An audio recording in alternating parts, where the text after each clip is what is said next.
Hello everyone. In this video we will learn about chronic tonsillitis. तो I hope कि आपने इससे पहले का जो एक्यूट टॉन्सिलाइटिस वाला वीडियो था वो देख लिया है, जिसमें मैंने एक्यूट टॉन्सिलाइटिस से पहले टॉन्सिलाइटिस क्या है एंड ये स्ट्रक्चर बताया था टॉन्सिल्स का। तो अगर आपने नहीं देखा तो 1-2 मिनट में देख लेते हैं यहाँ पे कि टॉन्सिलाइटिस क्या होता है। तो कि टॉन्सिल्स का infection of the tonsils is tonsillitis and ये जो इन्फेक्शन है वो बैक्टीरियल या वायरल हो सकता है, बट मोस्ट कॉमनली ये बैक्टीरियल होता है and it is characterised by fever and sore throat.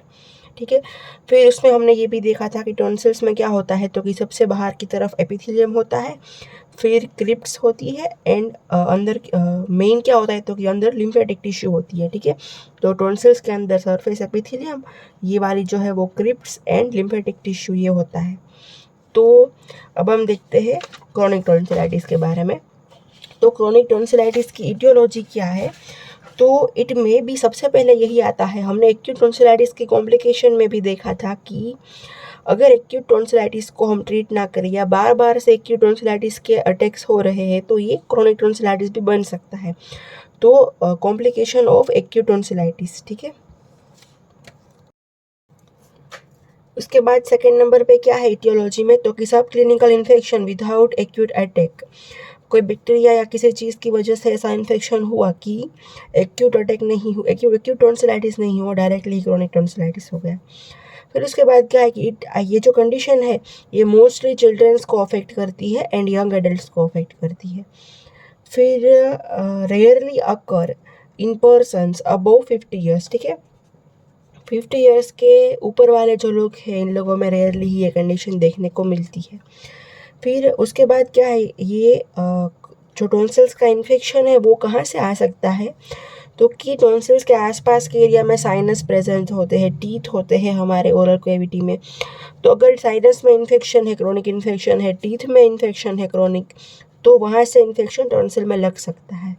ठीक है, तो ये हो गई इसकी इटियोलॉजी की बात। उसके बाद अब हम देखते हैं टाइप्स के बारे में। तो टाइप्स 3 है, chronic follicular tonsillitis, chronic parenchymatous tonsillitis and chronic fibroid tonsillitis.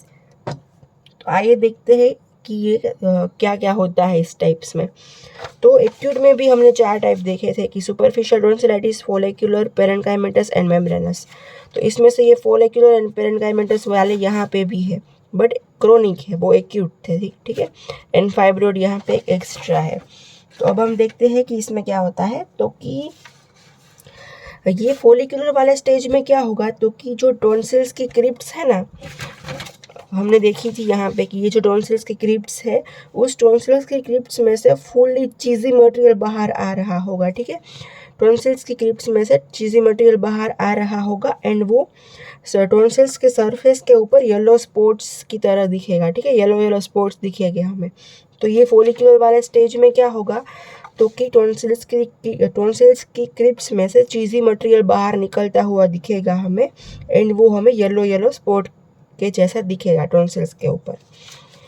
फिर उसके बाद है पेरेन्काइमेटस वाला स्टेज, क्रोनिक पेरेन्काइमेटस टॉन्सिलाइटिस। इसमें क्या होता है कि जो लिम्फोइड टिश्यू होती है ना, हमने स्ट्रक्चर में देखा कि लिम्फोइड टिश्यू है, ये टॉन्सिल्स लिम्फोइड टिश्यू ही है। तो लिम्फोइड टिश्यू का हाइपरप्लाजिया होगा। ठीक है, इससे क्या होगा हाइपरप्लाजिया होने से, तो कि ये जो टॉन्सिल्स है वो बहुत ही एनलार्ज हो जाएंगे एंड इतने एनलार्ज हो जाएंगे कि स्पीच के साथ भी इंटरफियर करेंगे,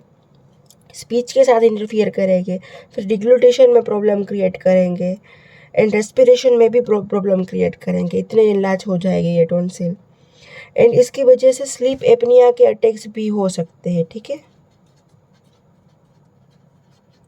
क्या होगा इस स्टेज में, तो कि टॉन्सिल्स का जो लिम्फोइड टिश्यू है उसका हाइपरप्लाजिया होगा, उसकी वजह से टॉन्सिल्स एनलार्ज हो जाएंगे एंड वो एनलार्ज जो टॉन्सिल है वो स्पीच के साथ इंटरफियर करेंगे, डिग्लूटेशन के साथ इंटरफियर करेंगे एंड रेस्पिरेशन के साथ भी इंटरफियर करेंगे। ठीक है, एंड इसकी वजह से स्लीप एपनिया के अटैक्स भी आ सकते हैं।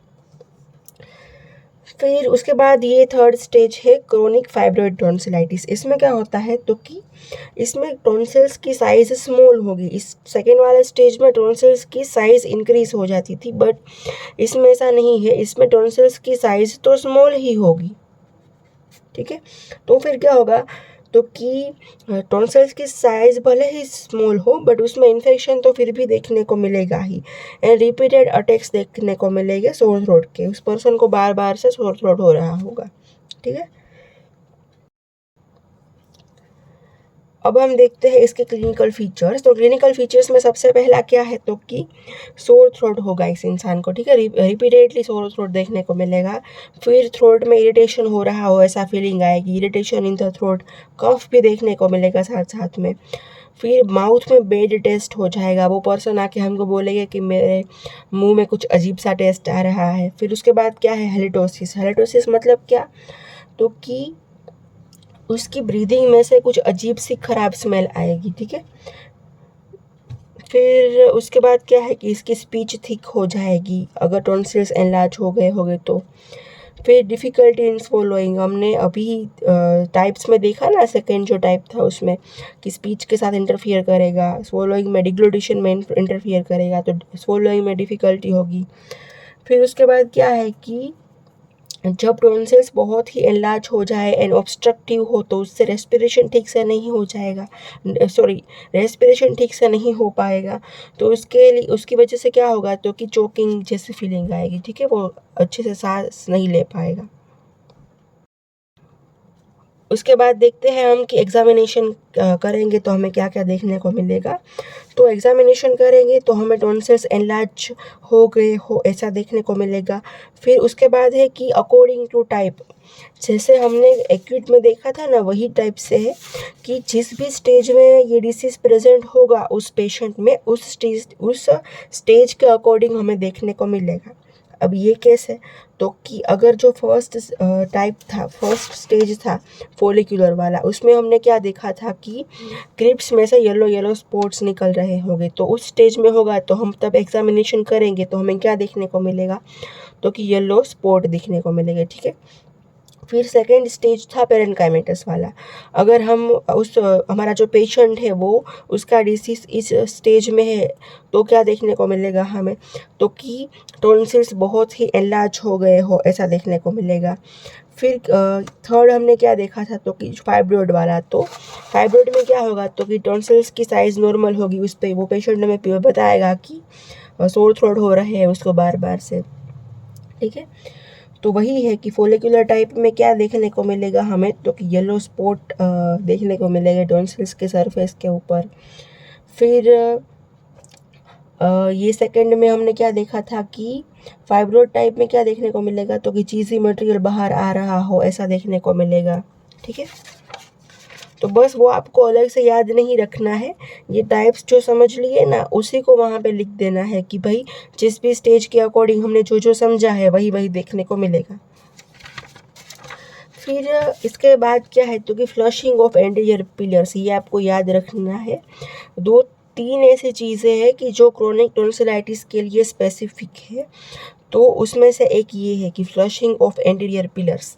आपको अगर एग्जामिनर पूछे कि भाई क्रोनिक टॉन्सिलाइटिस है ये तुझे कैसे पता चला, ये टॉन्सिलाइटिस का केस भी होता है, ये थ्योरी एग्ज़ाम के लिए तो इम्पोर्टेंट है ही, बट हमारी जो प्रैक्टिकल एग्ज़ाम है उसमें टॉन्सिलाइटिस का केस भी आता है, तो उसमें क्रोनिक के लिए स्पेसिफिक है ये कि फ्लशिंग ऑफ एंटीरियर पिलर देखने को मिलेगा, फिर चीज़ी मटेरियल बाहर निकल रहा हो ऐसा देखने को मिलेगा, एंड लिम्फ नोड्स जो है वो एनलार्ज हुई भी देखने को मिलेगी। ठीक है, एनलार्जमेंट ऑफ जुगुलो-डाइगैस्ट्रिक लिम्फ नोड्स, ये साइन है, ये जो है वो रिलायबल साइन है क्रोनिक टॉन्सिलाइटिस के लिए। अगर आपको एग्जामिनर पूछे तो आपको ये तीन चीज़ें बतानी है कि फ्लशिंग ऑफ एंटीरियर पिलर्स, फिर चीज़ी मटेरियल बाहर निकल रहा हो वो, एंड ये जो लिम्फ नोड है उसका एनलार्जमेंट। ठीक है, इसके बाद है कि हम इस डिसीज़ को ट्रीट कैसे करेंगे। तो सबसे पहले कंजर्वेटिव ट्रीटमेंट कर सकते हैं। कंजर्वेटिव ट्रीटमेंट में हम क्या कर सकते हैं, तो कि उसको डाइट सही से ले, वो ध्यान रखना है। फिर उसके बाद क्या है कि कोएग्जिस्टिंग जो इन्फेक्शन हो, अगर उसके टीथ में इन्फेक्शन हो, उसके नोज़ में इन्फेक्शन हो, साइनस में इन्फेक्शन हो, उस इन्फेक्शन को ट्रीट करना है। ठीक है, कोएग्जिस्टिंग इन्फेक्शन को ट्रीट करना है। कोएग्जिस्टेंट अगर इन्फेक्शन है तो उसको ट्रीट करना है। फिर उसके बाद क्या है, तो कि टॉन्सिलेक्टोमी कर सकते हैं। अगर ये कंजर्वेटिव मैनेजमेंट से ठीक नहीं हो रहा तो टॉन्सिलेक्टोमी कर सकते हैं। इसके बाद हम देखते हैं कि इंडिकेशन ऑफ टॉन्सिलेक्टोमी क्या है। यहाँ पे हमने बोला ना कि अगर कंजर्वेटिव से ठीक नहीं हो रहा है तो टॉन्सिलेक्टोमी करनी पड़ेगी, तो ऐसे ही तो टॉन्सिलेक्टोमी नहीं कर सकते ना। तो टॉन्सिलेक्टोमी के इंडिकेशंस हमें याद रखने हैं यहाँ पे। तो टॉन्सिलेक्टोमी के इंडिकेशन क्या है, तो कि सबसे पहले अगर 3 अटैक्स पर ईयर है 3 ईयर के लिए, ये क्या कहना चाहते हैं कि अगर अभी मान लीजिए कि 2020 में उसको 3 अटैक हुए थे, फिर उसके बाद 2021 में भी उसको 3 अटैक हुए एंड 2022 में भी उसको 3 अटैक हुए, तो 3 अटैक्स पर ईयर, और ऐसा 3 सालों के लिए देखने को मिला। तो फिर उसके बाद है 5 attacks per year for 2 year. अगर 2020 में 5 अटैक्स हुए एंड 2021 में भी 5 अटैक्स हुए, 5 attacks per year for 2 year. और क्या है कि 7 attacks per year for 1 year. अगर 2022 में ही अगर किसी इंसान को एक ही साल में 7 अटैक्स देखने को मिल रहे हैं तो कर सकते हैं। ये तीनों में से कोई भी सिचुएशन अगर है तो हम टॉन्सिलेक्टोमी कर सकते हैं, ठीक है। फिर से बता रही हूँ कि एक साल में 3 अटैक हो, ऐसा 3 सालों के लिए देखने को मिले, और एक साल में 5 अटैक हो, ऐसा 2 सालों के लिए देखने को मिले, और एक साल में 7 अटैक हो, ऐसा 1 साल में देखने को मिले। अगर इसमें से कोई भी सिचुएशन है तो हम टॉन्सिलेक्टोमी कर सकते हैं। फिर उसके बाद हम देखते हैं कि इसकी कॉम्प्लिकेशंस क्या क्या हो सकती है। तो सबसे पहले है टॉन्सिलोलिथ हो सकता है, स्टोन फॉर्मेशन हो सकता है टॉन्सिल के अंदर।